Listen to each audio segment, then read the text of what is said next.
Colorado Springs has long attracted thrill seekers, road trippers, naturalists, and fanny packers looking for a taste of the Rocky Mountain West. But who are these intrepid visitors? Why do they come here? And what do they do in this great and peculiar city of ours? In an attempt to answer these questions, we took to the town as tourists ourselves, heading straight to Colorado Springs' most renowned scenic attraction. Welcome to Seven Falls. The falls are about 2 blocks up. The All park right. is number 7. It's just a little ways up here on the left. Okay. There's only one bathroom in this whole area. Yeah. It's only this building right here. Got it.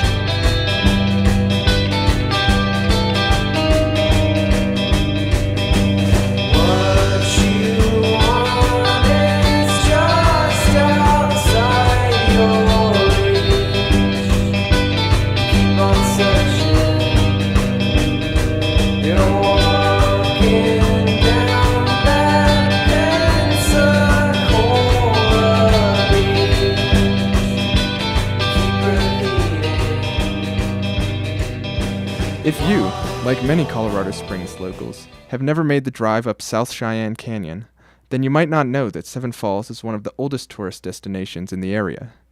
Once a rugged waterfall only accessible by burro, Seven Falls has since renounced its rustic past in favor of a thoroughly modern present. Seven Falls was homesteaded by Nathaniel Colby in 1872 and was sold shortly thereafter to James Hull to the tune of $1,300. A savvy businessman, Hull built the first staircase to the top of the falls and began charging visitors 10 cents for admission.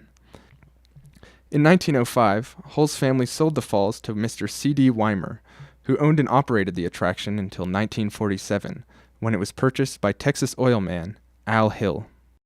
I'm Lyda Hill, and my father bought Seven Falls in 1946. From the very earliest days, Seven Falls drew people, drew the locals. They would come up here, and we have some early brochures that says it's only an hour from town.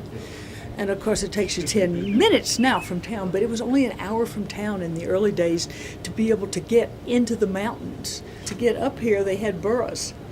And so they had Rags and Satan, a black burro and a white burro.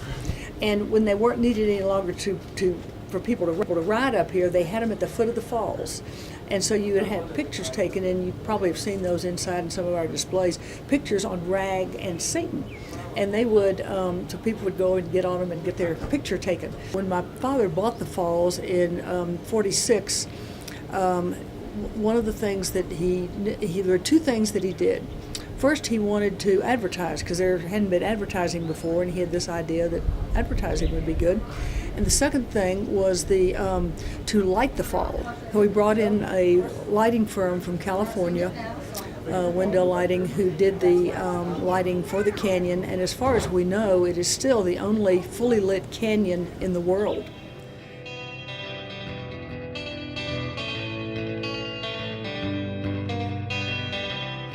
When James Hull first developed Seven Falls as a tourist attraction, he established a new economic use for Colorado's natural features. Colorado Springs now has a thriving tourist economy, drawing visitors from across the country to witness everything the Rocky Mountains have to offer.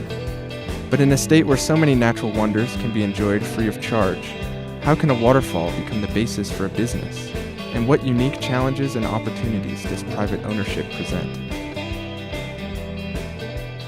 I happen to believe, I'm an entrepreneur, I'm a businesswoman, so I happen to believe that private ownership can do a lot of things that public can't.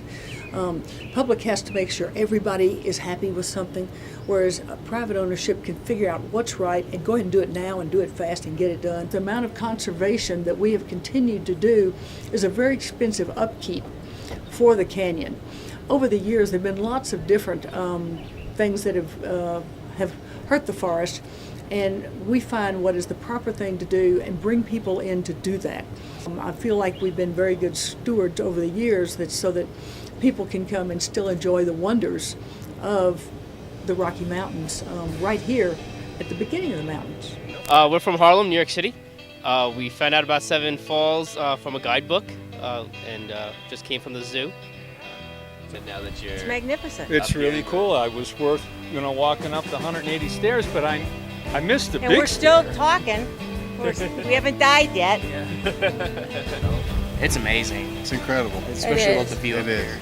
Unbelievable. It's like a spiritual experience.